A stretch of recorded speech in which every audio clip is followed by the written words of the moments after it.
Hi అండి. Welcome to rapid info Telugu channel.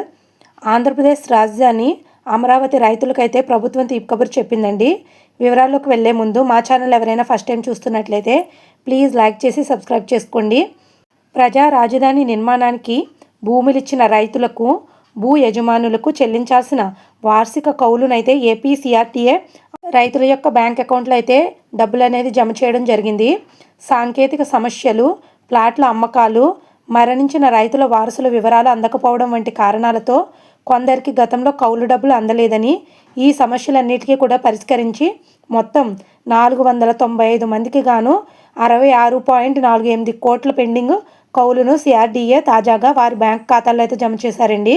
గతంలో రైతుల యొక్క బ్యాంకు ఖాతాలైతే అనుసంధానంలో సాంకేతిక లోపాలైతే తలెత్తాయి. కొందరు రైతులు తమకు కేటాయించిన ప్లాట్లను అమ్మేశారు. అలాగే మరణించిన రైతుల వారసుల బ్యాంకు ఖాతాల వివరాలు సకాలంలో అధికారులకు చేరలేదు. ఈ కారణాల వల్ల పలువురు రైతుల ఖాతాల్లో అయితే 9వ, 10వ, 11వ సంవత్సరాలకు సంబంధించిన వార్షిక కౌలు డబ్బు జమ కాలేదని, ఈ సమస్యలన్నింటినీ కూడా పరిష్కరించిన ఏపీ సిఆర్డీఏ పెండింగ్లో ఉన్న వార్షిక కౌలును విడుదల చేసింది.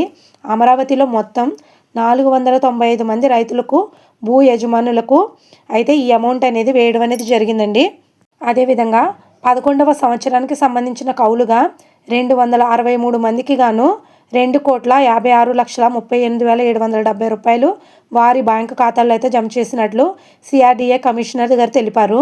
ఈ చెల్లింపులతో రైతులు, భూ యజమానులు తమకు రావాల్సిన డబ్బును అందుకున్నారు.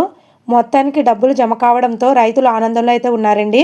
అదేవిధంగా రాజధాని అమరావతిలో గవర్నర్ నివాసం కొరకు రాజ్భవన్ను 212 కోట్లతో నిర్మించడానికి సిఆర్డీఏ ఆమోదం తెలిపింది. కృష్ణానది ఒడ్డిన అమరావతి గవర్నమెంట్ కాంప్లెక్స్లో భాగంగా ఈ నిర్మాణం జరుగుతుందని సీఎం గారితో జరిగిన సిఆర్డీఏ సమావేశంలో 18 అంశాలపై చర్చించి నిర్ణయాలైతే తీసుకున్నారు. రాజధాని పనులు మళ్లీ మొదలయ్యాయని, భూమిని ఇచ్చిన రైతులకు అభివృద్ధి ఫలాలు ముందుగా అందాలని సీఎం గారు తెలియజేశారు. రాజధాని రైతులకు కౌలు చెల్లింపులో జాప్యం జరగకూడదని, ఈ రైతులకు రిటర్నబుల్ ఫ్లాట్లు ఎక్కడ ఇస్తామని చెప్పామో అక్కడే ఇవ్వాలి అని, ఏ ఊళ్ళో భూములు ఇచ్చిన వారికి అదే ఊళ్ళో ఫ్లాట్లు ఇస్తామంటూ ఇచ్చిన హామీని అమలు చేయాలని, భూములు త్యాగం చేసిన రైతులకు న్యాయం చేయాలని, వారికి ఇచ్చిన హామీలను సకాలంలో అమలు చేయాలని స్పష్టం చేశారండి. చంద్రబాబు నాయుడు గారు రాజధాని రైతులకు ఇచ్చిన హామీలను తప్పకుండా నెరవేరుస్తారని ఆయన సూచించారు. మొత్తానికి గాను రాజధాని రైతులకు పెండింగ్లో ఉన్న కౌలు డబ్బులు అనేది రిలీజ్ చేయడం జరిగింది. వారి యొక్క బ్యాంక్ అకౌంట్లో అయితే డబ్బులు అనేది జమ అయ్యాయండి. మరిన్ని లేటెస్ట్ అప్డేట్స్ ఎప్పటికప్పుడు తెలుసుకోవడానికి మన ర్యాపిడ్ ఇన్ఫో తెలుగు ఛానల్ అయితే సబ్స్క్రైబ్ చేసుకోండి. లైక్, షేర్ అండ్ కామెంట్ చేయండి. Thanks for watching.